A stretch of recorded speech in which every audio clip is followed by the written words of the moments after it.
لله رب العالمين والصلاة والسلام على رسوله محمد وعلى آله وأصحابه أجمعين، أما بعد. أعوذ بالله من الشيطان الرجيم. بسم الله الرحمن الرحيم. وما قدر الله حق قدره والأرض جميعا قبضته يوم القيامة والسماوات مطويات بيمينه سبحانه وتعالى عما يشركون. وقال الله تبارك وتعالى: وسع کرسیہ السماوات والارض. محترم سامعین کرام، بزرگان دین، نوجوانان ملت اسلامیہ اور خواتین ملت اسلامیہ اور پیارے بچوں، یہ اللہ رب العالمین کا فضل و کرم اور اس کا شکر و احسان ہے کہ اللہ رب العالمین نے ایک مہینہ روزوں سے رہنے کے بعد، عبادات کو انجام دینے کے بعد اس میدان میں سنت کے مطابق ہم کو جمع ہونے کی توفیق عطا فرمائی. یہ رب کائنات کا فضل و کرم ہے کہ اللہ رب العالمین نے ہم کو اتنی حیات عطا فرمائی کہ ہم صحت و تندرستی کے ساتھ اس میدان میں جمع ہو سکیں. رب کائنات کا کرم ہے کہ اللہ رب العالمین نے ہم کو یہ توفیق عطا فرمائی کہ ہم اس کے حکم وَلِتُكْمِلُوا الْعِدَّةَ وَلِتُكَبِّرُوا اللَّهَ کے تحت میدان عید میں جمع ہو کر کے اللہ رب العالمین کی بڑائی بیان کریں، اللہ رب العالمین کے کلمات کو بلند کریں، اللہ رب العالمین کی عظمت و جلالت کا تذکرہ کریں. اللہ اکبر، اللہ اکبر، لا الہ الا اللہ، واللہ اکبر، اللہ اکبر، وللہ الحمد. ان کلمات کو اپنی زبان پر روا کر کے رب کائنات کو یاد کریں. اس پر رب کائنات کی جتنی شکر گزاری ادا کی جائے کم ہے. یہ وہ موقع ہے جس موقع سے فلسطین میں ہمارے بھائیوں کے جنازے اٹھ رہے ہیں. چھوٹے چھوٹے معصوم بچوں کو قتل کر کے موت کے حوالے کیا جا رہا ہے. اس موقع سے ہم رب کائنات کو یاد کرنے کے لیے صاف ستھرے اور نئے کپڑے پہن کر کے اس میدان میں جمع ہو سکے. اس پر رب کائنات کا جتنا شکر ادا کیا جائے کم ہے. مسلمان کتنے ایسے ہیں جن کو نہ سوئیاں ملتی ہیں، نہ مٹھائیاں ملتی ہیں، نہ عید کی خوشیاں ملتی ہیں، نہ عید کی نماز میں جمع ہونے کا موقع ملتا ہے. یہ رب کائنات کا کرم ہے کہ اس نے ہم کو موقع دیا کہ ہم اس کی بڑائی بیان کریں. اللہ اکبر، اللہ اکبر، لا الہ الا اللہ، واللہ اکبر، اللہ اکبر، وللہ الحمد. ان کلمات کی صدائیں بلند کرنے پر ہم رب کائنات کا شکر ادا کرتے ہیں.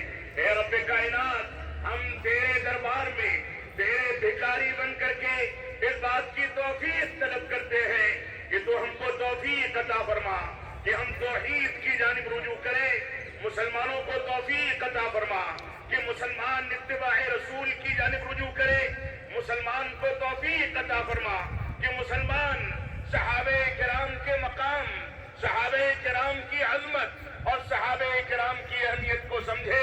مسلمان کو توفیق عطا فرما کہ مسلمان منہج سلف کے مطابق اپنی زندگی کو ڈھال سکے. رب کائنات، ہم اس دربار میں تیرے بھکاری بن کر کے تجھ سے بھیک مانگتے ہیں کہ ہمارے مظلوم مسلمان بھائی دنیا کے جس بھی خطے میں ہوں، ان کی خوشیوں کو دوبارہ کرنے کے لیے تیری لاٹھی پہ آواز ہے. اے رب کائنات، ظالموں کا ظلم ضرورت سے زیادہ بڑھ گیا. جو جیسے چاہتا ہے مسلمانوں کو ہانکتا ہے، جیسے چاہتا ہے مسلمانوں پر ظلم و جور کرتا ہے، جو جہاں چاہتا ہے مسلمانوں کی عبادت گاہوں کو گرا دیتا ہے. کبھی بابری مسجد پر اور جان واپی پر، اور اس کے بعد دوسرے ایام میں آپ ساری صورتحال سے واقف ہیں. لیکن ہمارا رب اتنا عظیم ہے، اتنی قدرت والا ہے، اتنا بڑا ہے، جو آیت کریمہ سورہ زمر کی میں نے آپ کے سامنے تلاوت کی، اس آیت کریمہ کو سامنے رکھے اور اپنے رب کی جلالت، اپنے رب کی کبریائی، اپنے رب کی عظمت کو سامنے رکھے. اللہ کی قسم، دنیا میں جتنے بھی معبودان باطلہ پوجے جاتے ہیں، جن کی بھی عبادت کی جاتی ہے، یہ سب سے زیادہ پاکیزہ اور سب سے زیادہ برحق معبود ہمارے حق میں ہے ہمارا رب کائنات، جس کے بارے میں رب کائنات نے خود فرما دیا وما قدر اللہ حق قدره والارض جميعا قبضته يوم القيامة والسماوات مطويات بيمينه سبحانه وتعالى عما يشركون. فرمایا ان لوگوں نے، شرک کرنے والوں نے، کفر کرنے والوں نے، سرکشی اختیار کرنے والوں نے، اہل کتاب نے، مشرکین نے رب کائنات کی قدر و منزلت کو جیسے سمجھنا چاہیے تھا ویسے نہیں سمجھا.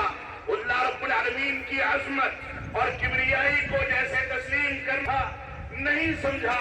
اور آج کے دور میں وہ مشرکین جو رب کائنات کی ربوبیت میں، اس کی الوہیت میں، اس کے اسماء و صفات میں غیر اللہ کو شریک کرتے ہیں، درگاہوں کے عقیدے پر، قبر پرستی کے عقیدے پر، وسیلے کے عقیدے پر، غلط انداز کی چیزوں کا اعتقاد رکھ کے رب کائنات کی توہین کرتے ہیں. اس کی توحید کو بجا لانے کے بجائے اس کی خلاف ورزی کرتے ہیں. یہ سارے کے سارے لوگ اس آیت کریمہ کو سن لیں. رب کائنات نے فرمایا ان لوگوں نے رب کائنات کی جیسے قدر کرنی چاہیے تھی ویسے قدر نہیں کی. والارض جميعا قبضته يوم القيامة.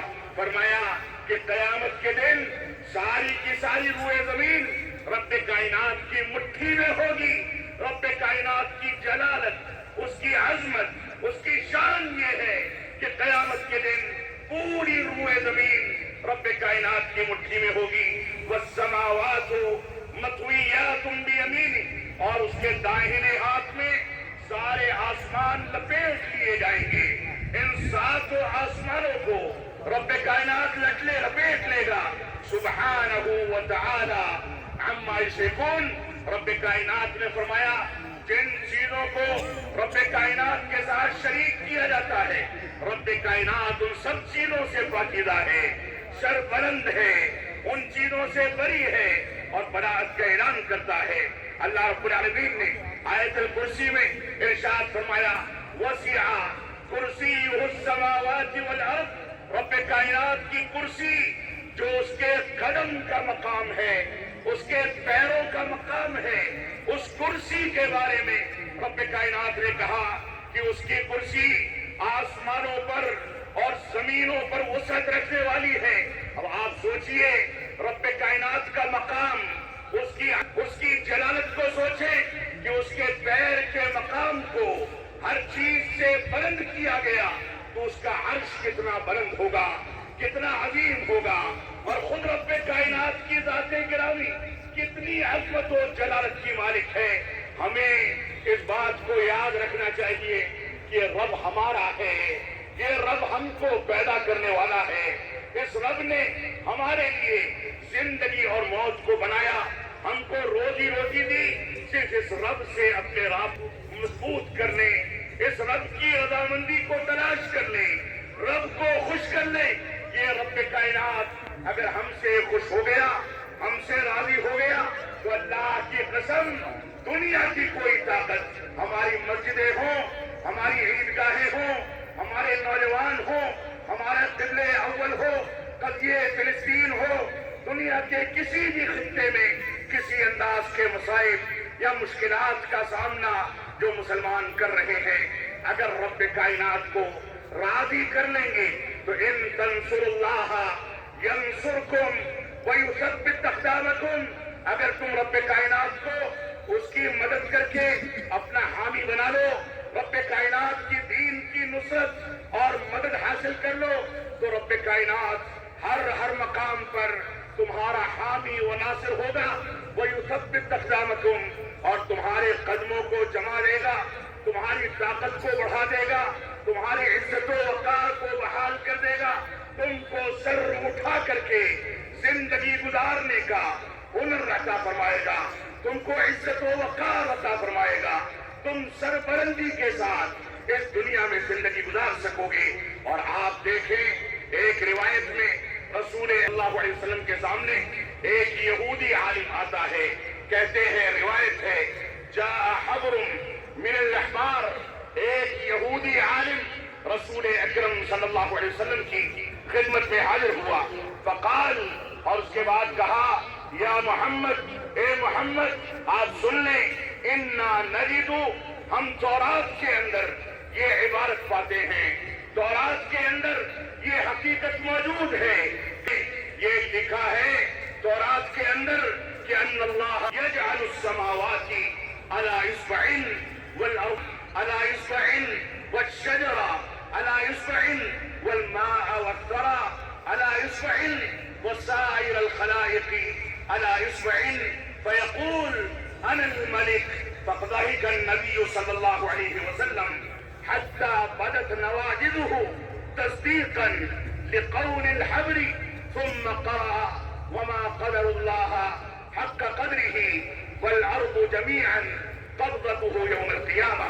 فرمایا اس حبر نے اور اس یہودی عالم نے کہا کہ ہم نے تورات میں دیکھا ہے، تورات میں یہ عبارت موجود ہے کہ قیامت کے دن اللہ رب العالمین سارے آسمانوں کو اپنی انگلی پر لے لے گا، زمینوں کو اپنی انگلی پر لے لے گا، ایسے ہی سارے درختوں کو اپنی ایک مزید انگلی پر لے لے گا، اور اس کے بعد فرمایا ساری مخلوقات کو اپنی انگلی پر لے لے گا، اور اس کے بعد فرمائے گا انا الملک، میں بادشاہ ہوں، میرے آگے کسی کی بادشاہت چلنے والی نہیں، میں بادشاہ ہوں، میرے آگے کسی کا حکم چلنے والا نہیں. اور سن لو کہ دنیا کے اندر ظلم و جور کرنے والے قیامت کے دن اس مرحلے سے یقیناً گزریں گے، رب کائنات کے عذاب سے یقیناً دوچار ہوں گے. لیکن اگر انصاف ہے تو توحید میں، اتباع رسول میں اور صحیح حقیقی معنی میں انسان کی تخلیق کے مقاصد کی تکمیل اسی توحید و سنت میں ہے. رب کائنات ہم کو اس باریکی کو اور اس بنیادی عقیدے کو سمجھنے کی توفیق عطا فرمائے. تو فرمایا ان ساری کی ساری چیزوں کو رب کائنات اپنی انگلی میں لے لے گا اور فرمائے گا میں بادشاہ ہوں، کہاں ہے دوسرے بادشاہ. تو اس کے بعد روایت میں ہے کہ فضحک النبی صلی اللہ علیہ وسلم، نبی اکرم صلی اللہ علیہ وسلم نے کہا لگایا، زور سے ہنسے، یہاں تک کہ آپ کے داڑھ کے دانت نظر آنے لگے. اور اس کے بعد رسول اکرم صلی اللہ علیہ وسلم نے اس یہودی عالم کی بات کی تصدیق کرتے ہوئے اسی آیت کریمہ کی تلاوت کی، وما قدر اللہ حق قدرہ والارض جميعا قبضته يوم القیامہ.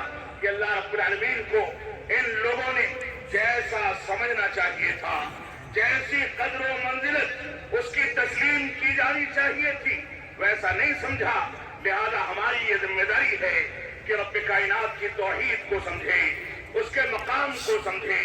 لیکن اگر آج مسلمانوں کا وتیرہ دیکھ لیا جائے، آج اس بات کا جائزہ لے لیا جائے کہ مسلمان کون سے اعتقاد پر زندگی گزارتا ہے، کون سے مناہج کو اختیار کرتا ہے، توحید کے معاملے میں کتنا اتباع رسول میں کتنا وفادار ہے، تو ایسی صورت میں اللہ کی قدر و منزلت ایک جانب رب کائنات کے ساتھ شریف والے خود مسلمان موجود ہیں، خود دوسروں کو مشکل کشا اور حاجت روا کہنے والے خود مسلمان موجود ہیں، دوسروں کے آگے منتیں کرنے والے، دعائیں کرنے والے خود مسلمان موجود ہیں.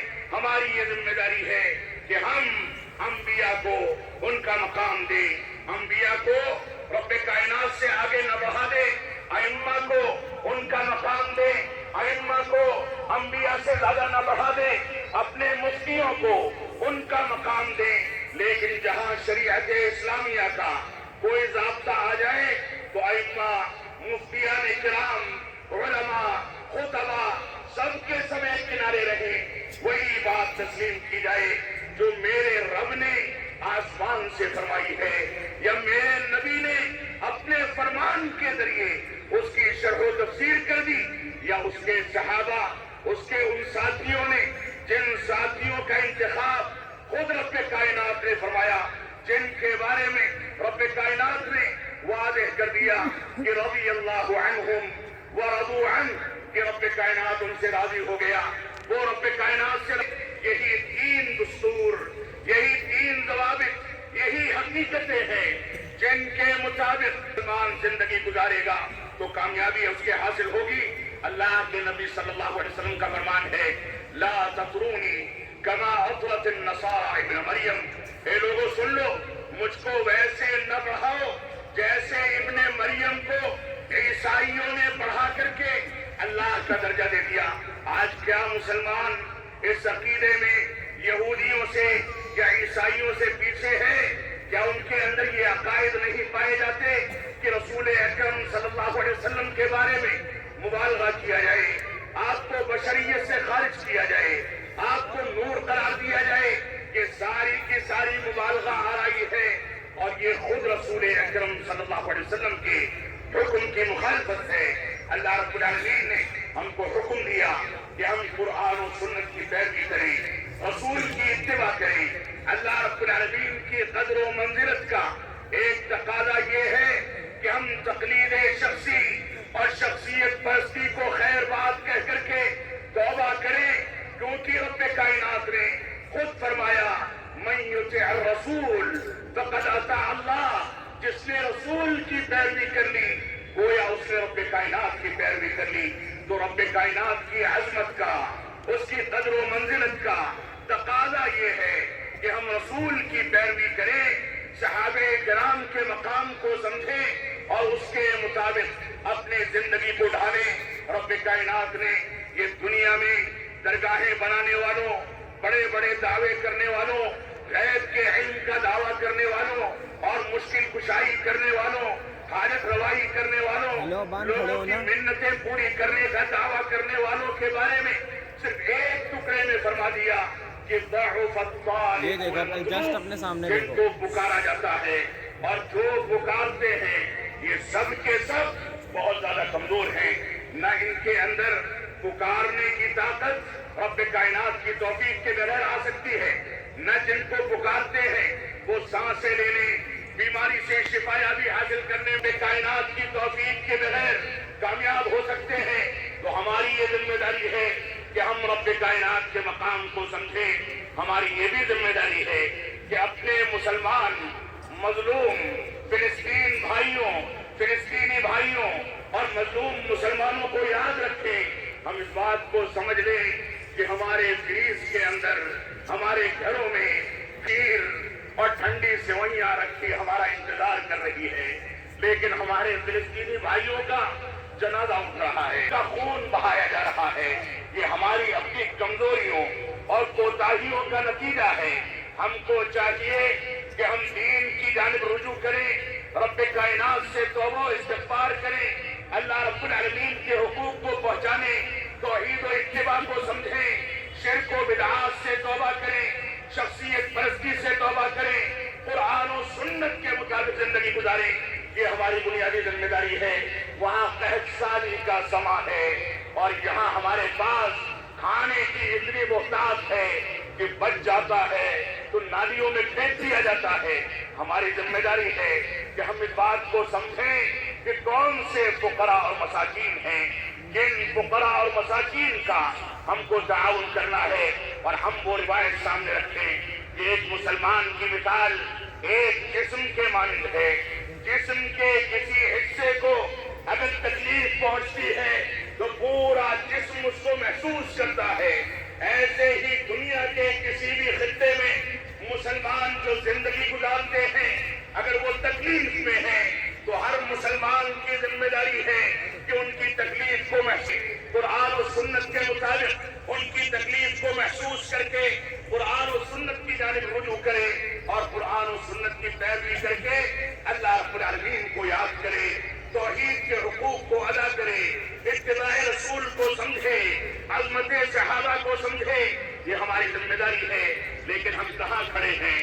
ابھی ایک سینٹرل یونیورسٹی کے اندر افطار پارٹی کی گئی۔ افطار پارٹی کے بعد ہماری مسلم بچوں نے ہولی منائی، غیر مسلموں کے ساتھ خوشی میں شرکت کی۔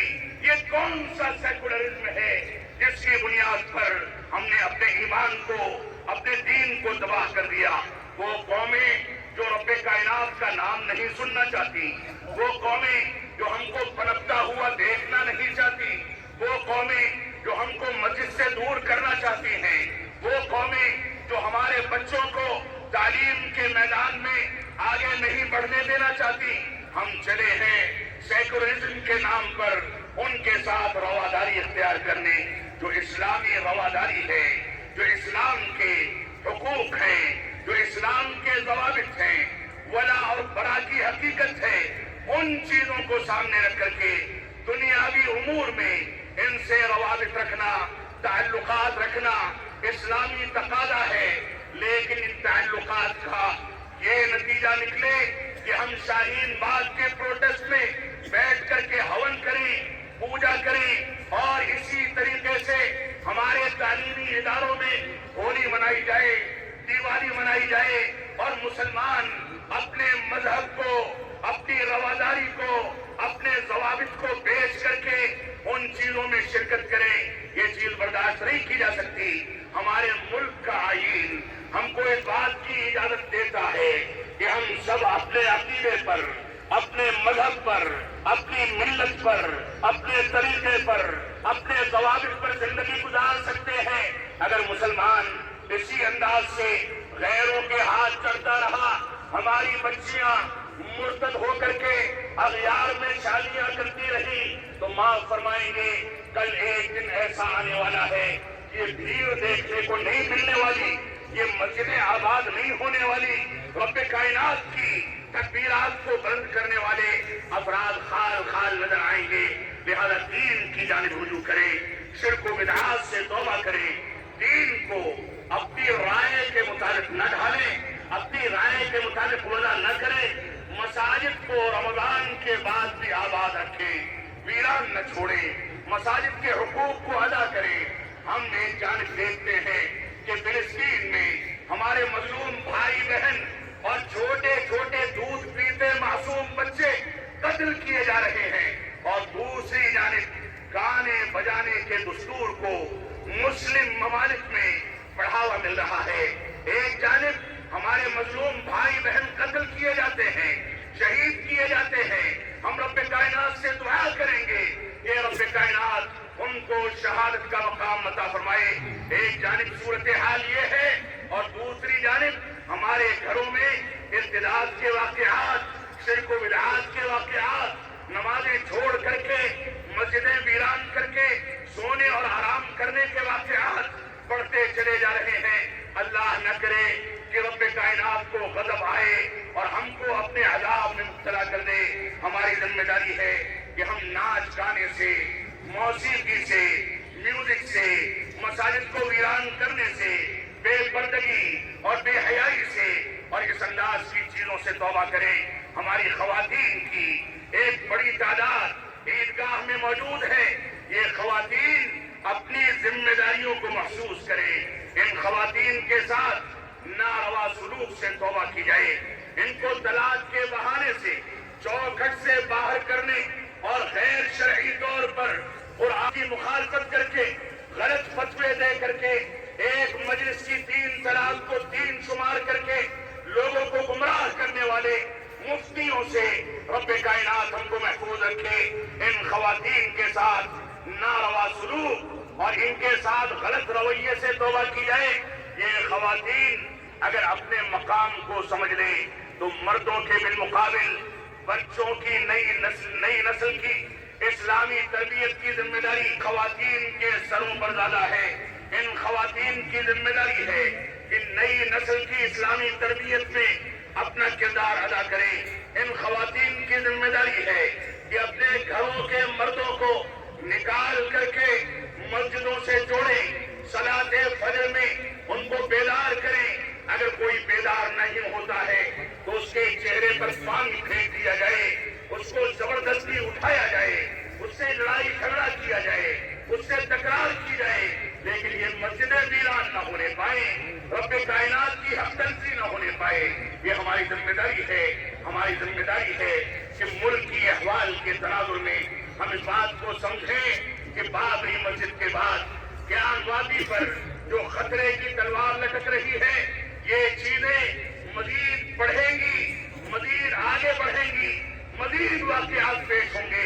اگر ہم نے مسجدوں کے حقوق کو ادا نہیں کیا، اگر ہم نے رب کائنات سے اپنا دل نہیں لگایا، اللہ رب العالمین کو یاد نہیں کیا، تو یہ چیزیں مزید بڑھیں گی۔ ہم کو رب کائنات کی جانب رجوع کرنا چاہیے۔ ملکی احوال کے تناظر میں ہماری بے چینی فطری ہے، لیکن بے چینی کے رد عمل میں ہم جو چیزیں اختیار کرتے ہیں وہ غیر شرعی ہیں، غیر منہجی ہیں، صحابہ کے طریقے سے ہٹی ہوئی ہیں۔ سڑکوں پر نکل کر کے ملک کے اندر امن و سلامتی کو ختم کرنا، شور شرابہ کرنا، یہ شریف قوموں کی علامت نہیں ہوتی۔ ہم کو شریعت اسلامیہ نے ہر چیز کا ضابطہ بنایا ہے۔ ہمارے ملک میں آئین ہے، قانون ہے، عدالتیں ہیں۔ بہت سارے واقعات ایسے آ رہے ہیں جس کے نتیجے میں ہم بے چین ہیں، ہم پریشان ہیں، ہم کو تکلیف ہے، ہم کو دکھ ہے،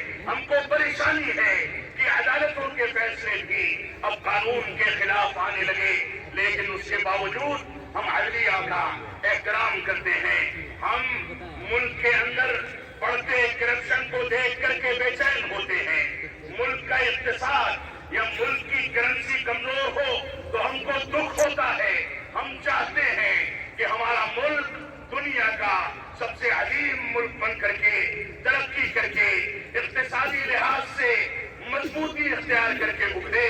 یہاں کوئی بے روزگار نہ ہو، کوئی بغیر نوکری کے بے روزگاری کی زندگی نہ گزارے۔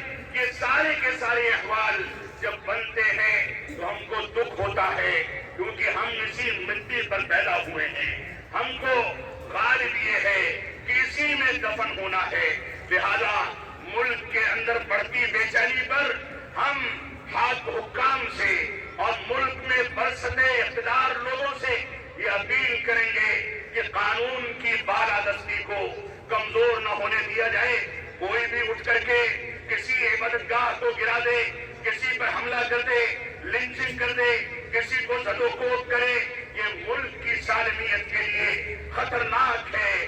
ملک کے اندر خانہ جنگی کا ماحول پیدا کرنے کا سامان ہے۔ ہماری ذمہ داری ہے کہ ہم ان چیزوں کو خوب مکمل طریقے سے ایک مسلمان ہونے کی حیثیت سے لے کر کے اور سمجھ کر کے چلیں۔ آپ سمجھ لیں کہ ساری کی ساری طاقتیں مسلمانوں کے پیچھے کیوں پڑی ہیں، کون سے اسباب ہیں کہ سب اسلام اور مسلمانوں پر نشانہ بنائے ہیں۔ یہ ہمارے لیے خوشخبری کی بات ہے، ہمارے لیے بشارت کی بات ہے، کیونکہ حملہ اسی پر کیا جاتا ہے جو صفِ اول کا شہسوار ہوتا ہے۔ حملہ اسی پر کیا جاتا ہے جس کی اہمیت ہوتی ہے، جس کا مقام ہوتا ہے، جس کی عظمت ہوتی ہے۔ ورنہ دنیا میں بے شمار قومیں ہیں جن سے کوئی واقف ہی نہیں۔ ہم مسلمان ہیں، ہم باعزت شہری ہیں، ہمارے اوپر نشانہ لگایا جانا اس بات کی دلیل ہے کہ ہماری اہمیت کو دنیا سمجھتی ہے۔ لہذا ہم اپنی اہمیت کو سمجھ کر کے رب کائنات سے اپنے رشتے کو مضبوط کریں،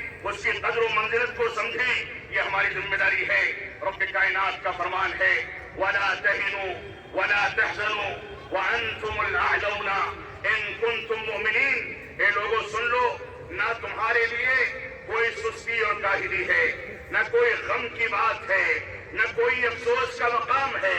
وَأَنْتُمُ الْأَعْلَوْنَ، تم ہی سربلند رہو گے۔ ان کنتم مؤمنین، اگر تم حقیقی معنی میں رب کائنات پر ایمان رکھتے ہو، ایمان کے تقاضوں کی تکمیل کرتے ہو۔ اور رب کائنات نے فرمایا وَإِن تَصْبِرُوا وَتَتَّقُوا لَا يَضُرُّكُمْ كَيْدُهُمْ شَيْئًا۔ اے لوگوں سن لو، اگر تم نے صبر کر لیا اور تقوی اختیار کر لیا، یہ دو عظیم ہتھیار تم نے اختیار کر لیے۔ تقوی اختیار کرنے کے نتیجے میں رب کائنات سے اپنے رشتے کو مضبوط کر دیا۔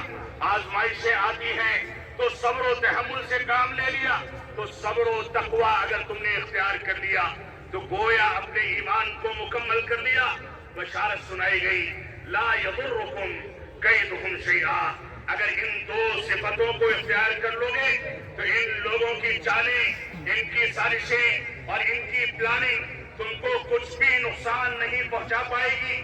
لہذا ہم اپنے رب کائنات سے اپنے رشتے کو مضبوط کریں، اور مضبوط کر کے صبر و تقوی کی صفت سے متصف ہوں تاکہ ہم کامیاب ہو سکیں۔ اور اس بات کو سمجھ لیں، آج مسلمانوں کے ہزاروں موبائل فونز میں ہزاروں اسٹیٹس پر روتے ہوئے گڑ گڑاتے ہوئے فلسطین کے لیے دعاؤں کے اسٹیٹس لگے ہوتے ہیں، فلسطین کی تصویریں لگی ہوتی ہیں۔ ہم دعاؤں کے لیے اتنا زیادہ پریشان رہتے ہیں، ان کے حق میں دعائیں کرتے ہیں، لیکن یہ جائزہ بھی لے لیں کہ کیا آپ کی ذات، آپ کی شخصیت، آپ کا عمل، آپ بحیثیت انسان اور بحیثیت مسلمان اس قابل بچے ہیں کہ رب کائنات آپ کی دعائیں قبول کرے؟ ہمارا کھانا حرام کا ہے، ہمارا پینا حرام کا ہے، ہماری پرورش حرام کی ہے، آپ اسٹیٹس لگاتے رہیں، روتے گڑ گڑاتے رہیں، آپ دھاڑے مارتے رہیں، دنیا کے سامنے اپنی تکلیف کا اظہار کرتے رہیں۔ اللہ کی قسم، جب تک آپ رب کائنات کی جانب رجوع نہیں کرتے، جب تک آپ کامیاب نہیں ہو سکتے۔ اور آپ کتنا بھی رو لیں، کتنا بھی اظہار کر لیں، رب کائنات کو راضی کر کے اگر آپ نے تنہائی میں ایک دعا اپنے مظلوم مسلمان بھائیوں کے لیے کر لی تو اللہ کی ذات سے امید ہے اسی ایک دعا کی بنیاد پر آپ کامیاب ہو جائیں گے۔ اللہ رب العالمین ہم کو قرآن و سنت کی پیروی کرنے کی توفیق عطا فرمائے۔ اللہ رب العالمین ہم کو توفیق عطا فرمائے کہ ہم قرآن و سنت کی جانب رجوع کریں، ہم منہج صحابہ اور منہج سلف کی جانب رجوع کریں۔ رب کائنات ہم کو حلال پر اکتفا کرنے، حرام سے بچنے کی توفیق عطا فرمائے۔ اس میدان میں ہم جو جمع ہوئے ہیں، رب کائنات سے اس بات کا وعدہ لے کر کے اٹھیں کہ اے رب کائنات ہم کو اس قابل بنا دیں، یہ وعدہ کر کے اٹھیں کہ ہم آج کے بعد مسجدوں کو ویران نہیں چھوڑیں گے، صلاۃ فجر میں نیند کی قربانی دے کر کے حاضری دینے کو اپنی ذمہ داری سمجھیں گے۔ ہم یہ وعدہ کر کے اٹھیں کہ اتباع رسول کے اور صحابہ کرام کے منہج پر کوئی آنچ نہیں آنے پائے گی۔ ہم کو رب کائنات ان باتوں کی توفیق عطا فرمائے۔ ہم جب تک جئیں، جب تک اسلام پر جئیں، جب ہمارا خاتمہ ہو تو ایمان پر ہو۔ بارک اللہ لنا ولکم فی القرآن المجید ونفعنی وإياكم بالآيات والذكر الحميد إنه تعالى جواد كريم ملك الرؤوف الرحيم وصلى الله على نبينا محمد وعلى آله وصحبه وسلم والسلام عليكم ورحمة الله وبركاته۔